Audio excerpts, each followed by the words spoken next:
Right, so you're illiterate, like me. And you're like, this would be so much easier if I could actually see an icon here that tells me what the folder is. I will help you with that because you can make your very own icons to replace these, such as this. You can make them your own, or you can just steal them online. But you know what we think about art theft. Don't fucking do it. So what you want to do is create your very own little folder file or just an icon. Like for example, you might want to change the Spotify icon. Draw your very own Spotify icon.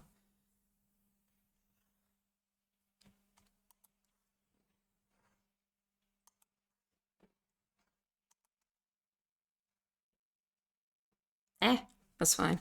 And also we're not gonna want this gray. We're gonna want it to be transparent. We want it to be like this one stripe down here because that's cool. Oh my god.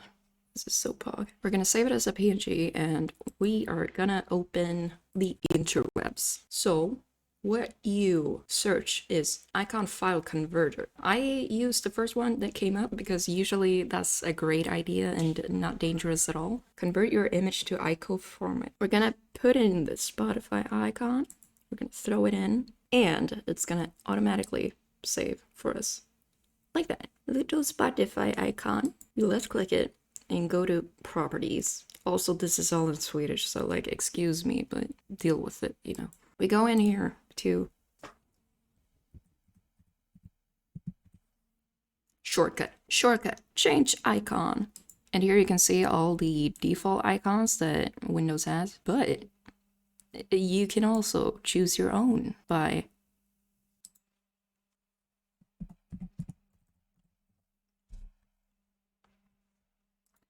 clicking browse, and we pop into the folders folder. We click the Spotify one, the one saved as an icon file, and we click OK, and we click fucking hell, man, enforce or execute. I guess click that, and bada bing, bada boom. You got your own little Spotify icon. Ain't that cool? Now, how do you want to do this for folders? Left click, go to properties, adjust? No. Adapt. Yeah, something like that. Over here, you can see change icon.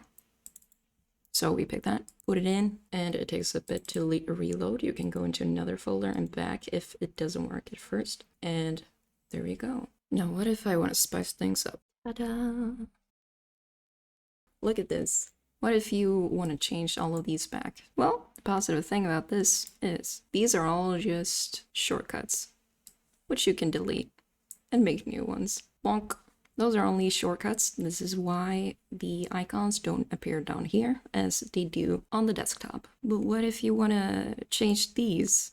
I would suggest not doing that. You can copy it and you can paste it, but that's not going to be a shortcut. That's going to be the actual program. So if we were to edit this, and we don't seem to be able to change the icon of the whole thing, luckily, how do we make a shortcut? Show more alternatives and create shortcut. And then we can just pull that onto the desktop. But yeah, that is how you change the icons. Okay, bye.